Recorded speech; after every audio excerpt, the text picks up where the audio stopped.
एक पत्नी जिसने अपने ही पति के खून से अपना रास्ता साफ किया, और एक प्रेमी जो मौत से खेलने का शौक रखता था। कातिल की प्लानिंग इतनी खौफनाक थी कि पुलिस भी सोच में पड़ गई। लेकिन फिर हुआ एक ऐसा खुलासा जिसने सबको चौंका दिया। क्या आप अंदाजा लगा सकते हैं कि लाश को कहां छिपाया गया था? यह कोई साधारण मर्डर नहीं था। यह एक ऐसा खौफनाक प्लान था जिसे सुनकर आपका दिमाग सुन्न हो जाएगा। अंधविश्वास और पागलपन ने इस कहानी को और भी डरावना बना दिया। और जब पुलिस ने दरवाजा तोड़ा, तब जो दिखा वो सोच से परे था।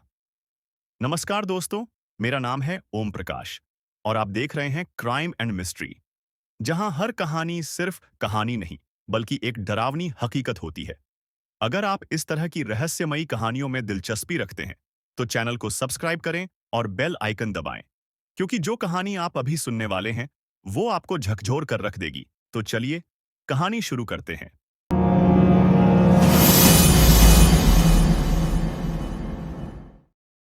ये कहानी 3 लोगों की है। 29 साल के सौरभ कुमार, 26 साल की मुस्कान रस्तोगी और 28 साल के साहिल शुक्ला की। साल 2016 में सौरभ की मुलाकात मेरठ में मुस्कान से हुई थी। मुलाकात दोस्ती में बदल गई और फिर दोस्ती प्यार में। सौरभ ने मुस्कान को बताया था कि वो मर्चेंट नेवी में काम करता है और लंदन में पोस्टेड है।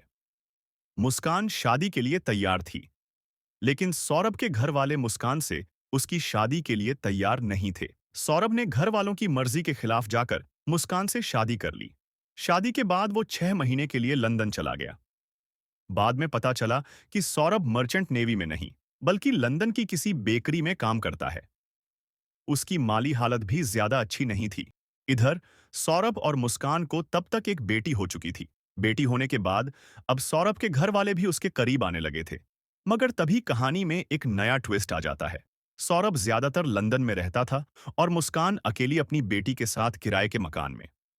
इसी दौरान मुस्कान की मुलाकात उसी मोहल्ले में रहने वाले साहिल शुक्ला से होती है, जो स्कूल के दिनों से मुस्कान को जानता था। देखते ही देखते दोनों बेहद करीब आ गए। अब साहिल अक्सर मुस्कान के घर आने जाने लगा। यहां तक कि दोनों घर में शराब भी पीते थे और नशा भी करते थे। इत्तेफाक से मकान मालिक उन दोनों के रिश्ते को भांप गया। सौरभ साल 2021 में जब सौरभ लंदन से मेरठ आया, तब मकान मालिक उसे मुस्कान और साहिल का सच बताया।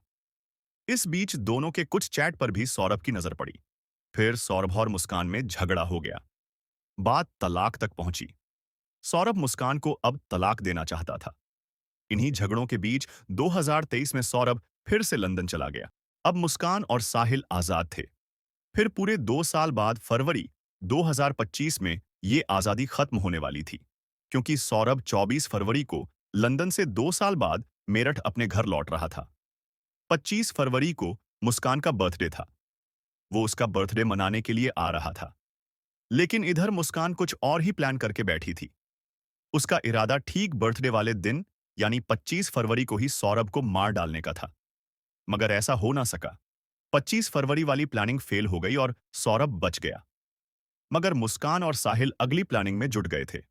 मुस्कान की बेटी का एग्जाम चल रहा था। 3 मार्च को एग्जाम खत्म होते ही मुस्कान ने अपनी बेटी को अपनी मां के घर भेज दिया और 3 मार्च का दिन सौरभ के कत्ल के लिए चुना। उस दिन रात को जैसे ही सौरभ अपने कमरे में सोने गया, मुस्कान ने साहिल को बुला लिया।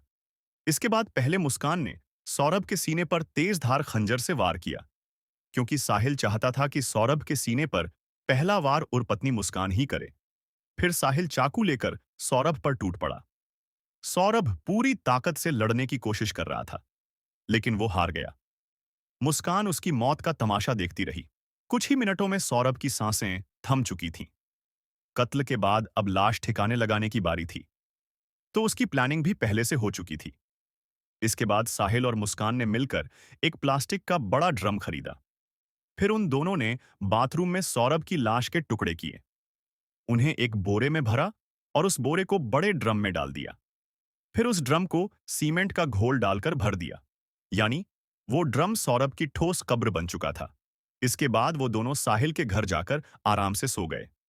फिर 4 मार्च की सुबह हुई। लाश वाला ड्रम कमरे में रखकर अब मुस्कान साहिल के साथ हिमाचल की वादियों में घूमने जा रही थी। 4 मार्च की शाम को ही दोनों एक कैब बुक करते हैं और शिमला, मनाली और कसौल घूमने निकल जाते हैं। उस वक्त मुस्कान अपने साथ कुल 84,000 रुपए लेकर निकली थी। 14 दिन बाद जब पैसे खत्म हो गए तो दोनों ने वापस मेरठ आने का फैसला किया। हालांकि एक दूसरी कहानी ये भी है कि पैसा खत्म होने के बाद मुस्कान सौरभ के अकाउंट से पैसे निकालना चाहती थी। पैसे निकले नहीं तो उसने अपनी माँ को फोन किया। माँ ने कहा, जब सौरभ तुम्हारे साथ ही घूमने गया है तो पैसे की क्या जरूरत। इस पर मुस्कान अपनी माँ को बताती है कि उसने सौरभ को मार डाला है। तब उसकी माँ पहली बार पुलिस को यह सच्चाई बताती है। इसी के बाद 18 मार्च को पुलिस मुस्कान के इस घर में पहुंचती है और फिर नीले रंग के इस ड्रम से सौरभ की सच्चाई बाहर आती है। ये तो थी कत्ल की कहानी। पर कत्ल की इस कहानी से कहीं ज्यादा सनसनीखेज है कत्ल की प्लानिंग और मुस्कान साहिल के इश्क की दास्तान। तो पहले इश्क की कहानी। मुस्कान की बेटी प्ले स्कूल में पढ़ती थी। बेटी को स्कूल लाने ले जाने के दौरान ही मुस्कान की मुलाकात साहिल से हुई थी। सौरभ चूंकि ज्यादातर बाहर रहता था और मुस्कान अकेली, तो जल्दी ही दोस्ती प्यार में बदल गई। घर में कोई था नहीं तो दोनों जब तब घर में ही मिल लेते थे। साहिल शुक्ला अंधविश्वासी था, उसकी माँ नहीं थी, मगर उसने अपनी माँ के नाम पर स्नैपचैट पर एक अकाउंट खोल रखा था। उसे लगता था कि उसकी मुर्दा माँ उससे बात करती है। ये बात मुस्कान को भी पता थी। मुस्कान ने अपने भाई के मोबाइल नंबर पर एक अकाउंट खोला। उसी नंबर के जरिए वो साहिल को उसकी माँ बनकर मैसेज करती थी कि मुस्कान अच्छी लड़की है, तू उसके साथ खुश रहेगा। इस वजह से साहिल मुस्कान से और ज्यादा प्यार करने लगा था। शायद माँ वाली बात और अंधविश्वास का ही असर था कि अब वो मुस्कान से शादी करना चाहता था और इसके लिए वो सौरभ को रास्ते से हटाना चाहता था। इतना ही नहीं, इसी अंधविश्वास के चक्कर में वो मुस्कान को ये भी कहता था कि सौरभ का वध वही करेगी। मुस्कान भी अब सौरभ से पीछा छुड़ाना चाहती थी। इसी के बाद दोनों ने पिछले साल नवंबर में ही तय कर लिया था कि इस बार सौरभ के मेरठ आते ही उसे मार डालेंगे और नवंबर से ही कत्ल की प्लानिंग शुरू हो गई थी। सबसे पहले दोनों ने इस बात की प्लानिंग की कि कत्ल के बाद लाश का क्या करेंगे। आखिर में तय किया कि लाश को जमीन में गाड़ देंगे, पर कैसे ये उन्हें नहीं पता था।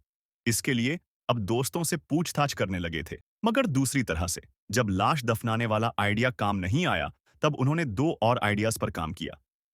पहला, लाश के टुकड़े कर बैग में रखकर कहीं फेंक आएंगे या फिर उसे ड्रम में डालकर सीमेंट के घोल से उसे बंद कर देंगे।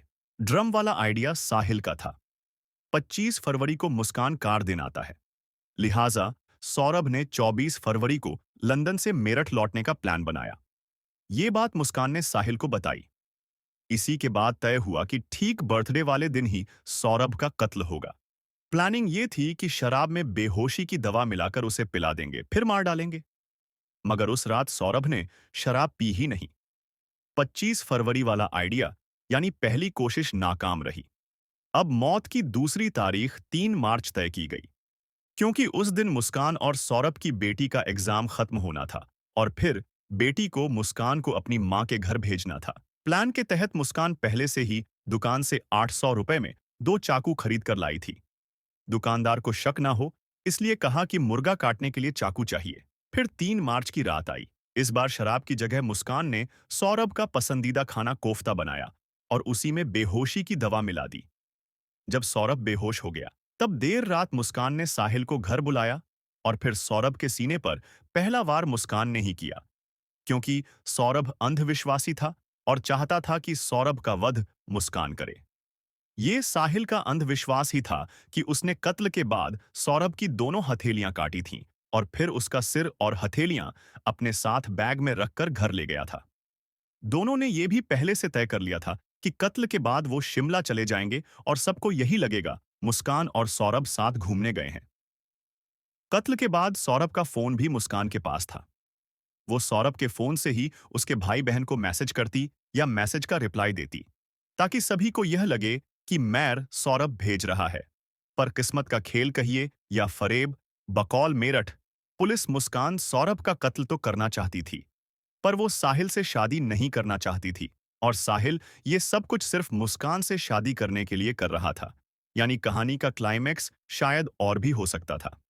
हमारा उद्देश्य यह है कि लोग इन घटनाओं से सीखें और गलत रास्तों पर चलने से बचें। यह कहानी एक महत्वपूर्ण चेतावनी है जो हमें बताती है कि जीवन में सही फैसले लेना कितना जरूरी है। हमें मिलकर एक बेहतर समाज बनाने की कोशिश करनी चाहिए, जहां प्यार, ईमानदारी और विश्वास की अहमियत हो। इन सच्ची घटनाओं से मिलने वाले संदेश हमें सोचने पर मजबूर करते हैं कि हम अपने जीवन में किस दिशा में बढ़ रहे हैं। इसी उद्देश्य के साथ मैं फिर लौट कर आऊंगा, नई कहानियों और नई सीख के साथ। तब तक के लिए सुरक्षित रहें, सतर्क रहें और याद रखें कि हर कदम सोच समझकर उठाएं। हमारा उद्देश्य यह है कि लोग इन घटनाओं से सीखें और गलत रास्तों पर चलने से बचें। यह कहानी एक महत्वपूर्ण चेतावनी है, जो हमें बताती है कि जीवन में सही फैसले लेना कितना जरूरी है। हमें मिलकर एक बेहतर समाज बनाने की कोशिश करनी चाहिए, जहां प्यार, ईमानदारी और विश्वास की अहमियत हो।